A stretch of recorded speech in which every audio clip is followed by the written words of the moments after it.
नमस्कार दोस्तों, आप सभी का स्वागत है हमारे YouTube चैनल मान्या लाल किताब रेमेडीज में। आज मैं आपके साथ बात करने जा रहा हूं कर्क राशि के बारे में और आज का मुख्य टॉपिक होगा राहु और केतु का महापरिवर्तन, जो कि 18 मई 2025 से लेकर पूरे 18 महीने यानी 1.5 वर्ष तक ये दोनों ही ग्रह एक ही भाव में गोचर करते हैं, यानी कि आमने सामने 1.5 वर्ष तक बैठते हैं और इनको आगे पीछे नहीं जाना पड़ता। यहां पर बैठकर वो कर्क राशि के जातकों के साथ कैसा प्रभाव उनकी लाइफ के ऊपर देंगे, आज इस वीडियो के माध्यम से मैं आपको बताऊंगा कि इस समय का किन लोगों को लाभ मिलेगा, किन चीजों से आपने थोड़ा सा बचाव करके चलना होगा, क्योंकि ये दोनों ऐसे ग्रह हैं जो बड़ी तेजी के साथ रिस्पॉन्स करते हैं। हालांकि यहां पर सबसे ज्यादा मायने ये रखा जाता है कि आपके ऊपर किस ग्रह की महादशा या अंतरदशा चल रही है। वो ग्रह जिन भावों में बैठे होते हैं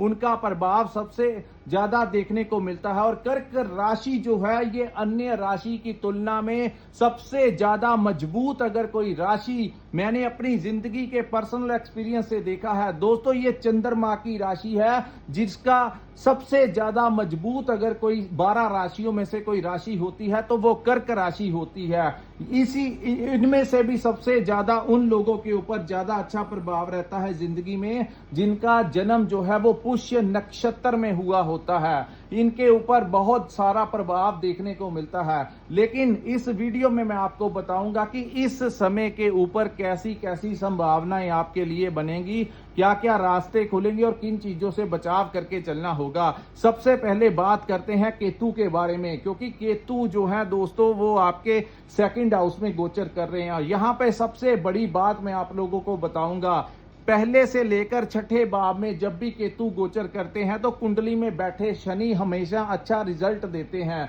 तो सबसे बड़ी बात यह होगी कि भाग्य में बैठे शनि जो है वो आपके भाग्यों को बड़ा मजबूत करेंगे। और दूसरी बात, राहु का जो गोचर है वो वायु तत्व की राशि यानी कुंभ राशि, शनि महाराज जो कि उनके परम मित्र हैं, उनके जो गुरु हैं, उनकी ही राशि में हुआ है। सो जब किसी कुंडली को उसका गुरु ही सपोर्ट करेगा, शनि महाराज ही आपकी सपोर्ट करेंगे, तो राहु केतु जो कि उनके गनमैन हैं वो भी आपका इनका अंग रक्षक भी कहा जाता है। इसीलिए मैंने ये शब्द का इस्तेमाल किया, ये भी आपकी पूरी सपोर्ट करेंगे। लेकिन कुछ चीजों से सावधान रहने की जरूरत होगी दोस्तों। दूसरे भाव में केतु का आना कहीं ना कहीं ये आपके धन का भाव है, यही भाव आपकी कम्युनिकेशन यानी आपकी वाणी का भी यही भाव है और आपके कुटुंब परिवार का भी भाव है। और केतु के बारे में कहा गया है कि अगर आप केतु का दुष्प्रभाव नहीं लेना चाहते तो इन तीनों चीजों को थोड़ा सा आपको संभल कर चलना होगा। दूसरा भाव आपके धन का भाव है। तो यहां पर दोस्तों ये आने वाला 1.5 वर्ष जो है इसमें आपने शो ऑफ नहीं करना, किसी को अपने पैसे के बारे में अपने धन के बारे में ज्यादा डिस्कस नहीं करना, कितना कमाते हैं, कितना प्रॉफिट होता है, इसका आपको थोड़ा सा पर्दा रख के चलना होगा। क्योंकि केतु जो है ये त्याग के देवता है, जैसे ही आपने इसके ऊपर से अपना पर्दा उठाया तो ये आपका भी पर्दा उठा देंगे। सो अगर आप चाहते हैं कि धन के बारे में आपको कोई परेशानी ना आए, या जहां पर आप नौकरी करते हैं कितनी आपको सैलरी मिलती है इसके बारे में किसी को डिस्कस मत करना। अगर कोई आपको पूछ भी ले तो आपके यही आपका आंसर होना चाहिए कि थोड़ा बहुत चल रहा है, घर परिवार का गुजारा हो रहा है, इससे ज्यादा आपने नहीं किसी को बताना, आपको हम हाइड करके चलना पड़ेगा। दूसरा, इस भाव को आपकी कुटुंब का भी भाव कहा जाता है। तो यहां पर मैं उन लोगों को बताऊंगा कि अपने परिवारजनों के लिए आप क्या करना चाहते हैं। आपने कोई गाड़ी लिया है या आप अपने बच्चों के लिए, अपने माता पिता के लिए, अपनी पत्नी के लिए कुछ ना कुछ अगर आप करना चाहते हैं तो इन चीजों के बारे में आपके परिवार में क्या चल रहा है इसका डिस्कशन जो है आप अपने बाहर के लोगों के साथ नहीं करना है। अगर आप ऐसी चीजें करेंगे तो वो चीजें जो है आपके लिए नेगेटिव होनी शुरू हो जाएंगी। तो ये चीज से आपने अपना बचाव करके चलना है। तीसरा, इस भाव को कम्युनिकेशन का भाव कहा जाता है। तो तो वानी, यहां पर मैं आपको एक और टिप दूंगा दोस्तों, जो लोग सोशल मीडिया पे आए दिन जिनको थोड़ा हैबिचुअल हो जाते हैं, अपने बच्चों के साथ, अपने पति पत्नी एक दूसरे के साथ कहीं जाते हैं तो वो पिक्स लेते हैं और जल्दी से सोशल मीडिया के ऊपर अपलोड कर देते हैं। तो ये कार्य थोड़ा 1.5 वर्ष के लिए आपको इसके ऊपर थोड़ा कंट्रोल करके चलना होगा। अगर नहीं आपको यकीन होता तो आप एक बार आजमा के देख लीजिए। जैसे ही आप इन चीजों को डिस्क्लोज करेंगे, कुछ ना कुछ तनाव जो है आपके घर के ऊपर भारी पड़ सकता है। तो इन चीजों से आपने बचाव करके चलना है। तीसरा, इस भाव को हमारी वाणी का भाव कहा जाता है। तो वाणी का इस्तेमाल करते हुए कटु शब्दों का इस्तेमाल नहीं करना है। आपको ऐसा महसूस होगा, अगर ऐसी अवस्थाएं आपके साथ बनी हुई हैं तो आप नीचे कमेंट करके हमें बता सकते हैं कि ये चीजें जो है हमारे साथ घटना हो रही है या ऐसी अवस्थाएं बन रही हैं। तो दोस्तों आपने क्या करना है, यहां पर केतु के आने के कारण अपनी वाणी को थोड़ा सा, खास करके बाहर से तो आप बहुत कुछ कर लेंगे, लेकिन अपने परिवार का जो ये भाव है और इसमें आपने थोड़ा सा विराम कम्युनिकेशन करते हुए, बातचीत करते हुए जितना कम यूज करेंगे, कटु शब्दों का गाली गलोच मत करना, अन्यथा केतु यहां पर नेगेटिव प्रभाव देंगे। दूसरा, इस भाव में जब भी केतु बैठते हैं तो यहां पर आप लोगों को मैं कहता हूं कि आप लोग केसर का तिलक लगाइए और किसी फेक कमिटमेंट में मत जाना। अगर आप किसी का कार्य कर सकते हैं तभी आप उनको कमिटमेंट कीजिए, प्रॉमिस कीजिए, तो यहां पर ठीक रहेगा।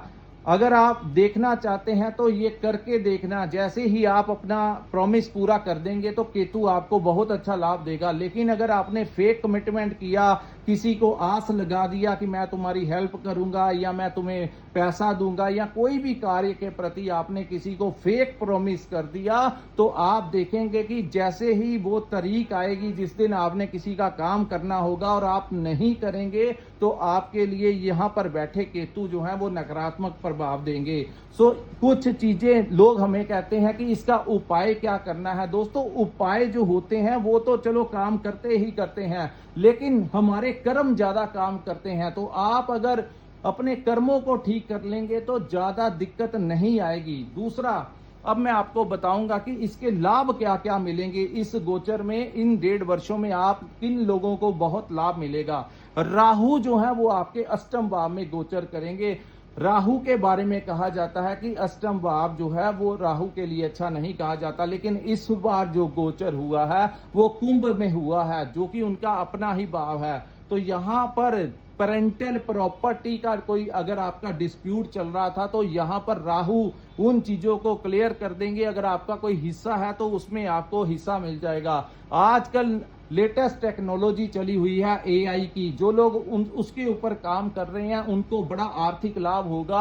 अगर उस काम में अगर वो बिजनेस करते हैं या कोई ट्रेडिंग करते हैं या कोचिंग सेंटर चलाते हैं या फिर मार्केटिंग का काम करते हैं, कोई भी काम करते हैं उसमें आपको बड़ा अच्छा लाभ मिलेगा। धन भाव में वृद्धि होगी, लेकिन अगर आप कुछ चीजों को छुपा कर रखेंगे तभी।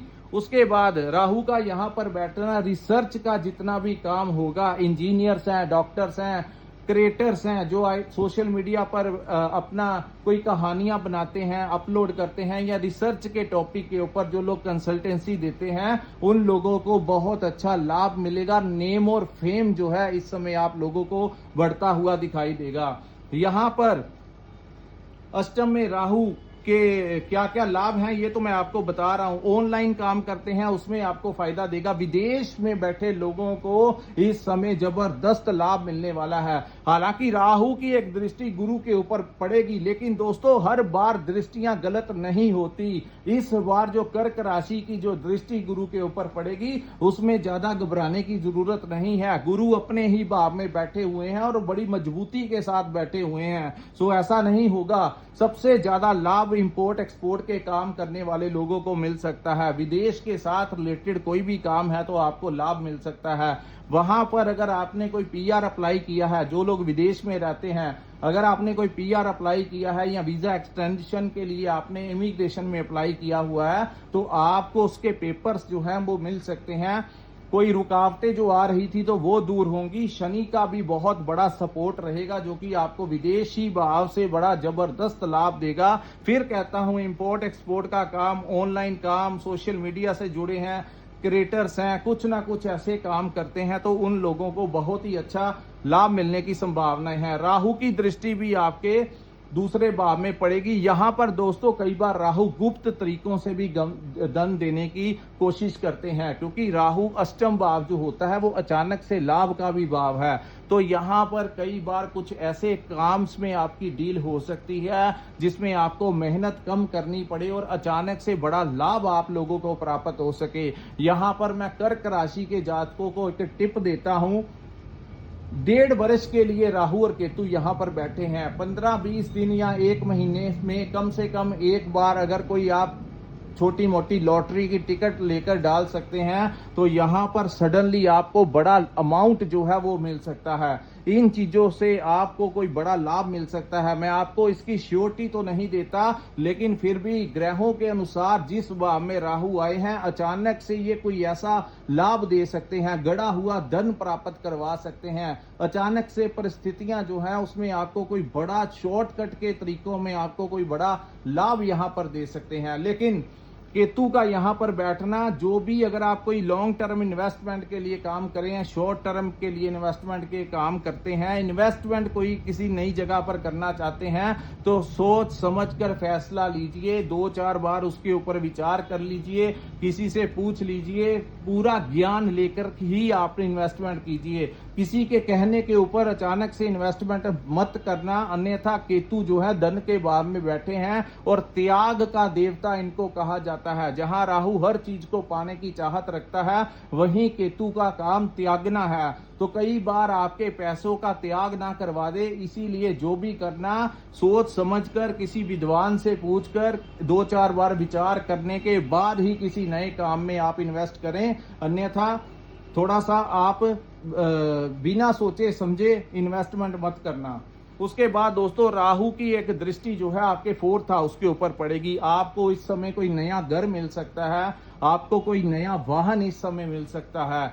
आप अगर कोई प्रॉपर्टी कंसल्टेशन का काम करते हैं तो अचानक से कोई सस्ती प्रॉपर्टी आपको, महंगी प्रॉपर्टी आपको कम दाम में मिल सकती है, या कोई आपकी कम दाम वाली प्रॉपर्टी महंगे दाम में बिक सकती है। सो प्रॉपर्टी ट्रेडिंग का काम कर रहे लोगों को अत्यंत लाभ होगा।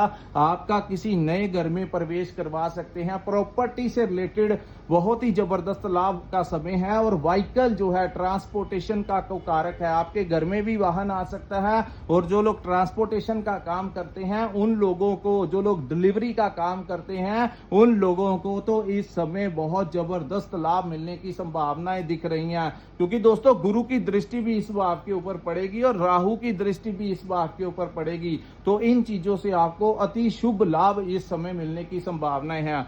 यहां पर ध्यान क्या रखना है, जहां पर भी आप कार्य करते हैं, क्योंकि राहु जो है वो स्त्री के कारक हैं, तो कोई ऐसा काम जहां पर कोई किसी लेडीज के साथ आप डिस्प्यूट मत करना। यानी अगर आपको कोई स्त्री जो है वो नुकसान पहुंचा सकती है, चाहे आपका ऑफिस हो जहां पर आप काम करते हैं, वहां पर भी अगर आपका कोई शत्रु है या आपकी कोई लेडीज बॉस है, उसके साथ किसी बहस में मत जाना। अगर आपकी कोई कलीग है उसके साथ मत करना। अगर आप व्यापार करते हैं, घर परिवार समाज में जहां पर भी आपको लगे कि कोई स्त्री जो है वो आपको कोई नुकसान पहुंचाना सकती है, तो उसमें आपने थोड़ा सा गैप बनाकर रखना है, तभी जाकर ठीक होगा। आपको इस समय उनके साथ उलझना नहीं है। और अगर आप देवी दुर्गा की उपासना करें, क्योंकि राहु जो है वो स्त्री के कारक हैं, तो आप अगर दुर्गा स्तोत्र का पाठ करें, दुर्गा स्तुति का पाठ करें, महालक्ष्मी की आराधना करें, सरस्वती की आराधना करें, माँ काली की आराधना करें,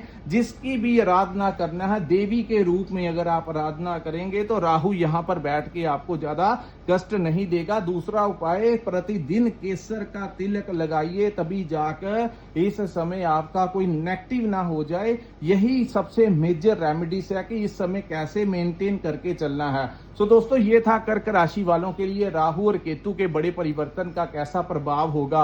अगर ये वीडियो आपको अच्छा लगा हो तो कृपया इस वीडियो को लाइक कीजिए, हमारे चैनल को सब्सक्राइब कीजिए और नीचे कमेंट सेक्शन में कमेंट करके जरूर बताइए कि ये वीडियो कैसा लगा। और जिन जातकों ने अपनी जन्म कुंडली का विश्लेषण करवाना होगा, स्क्रीन के ऊपर जो नंबर दिया है वहां पर आप हमारे साथ संपर्क करके अपनी कुंडली का पूर्ण विश्लेषण करवा सकते हैं। इसी के साथ इस वीडियो को मैं विराम लगाता हूं। नमस्कार, जय माता दी।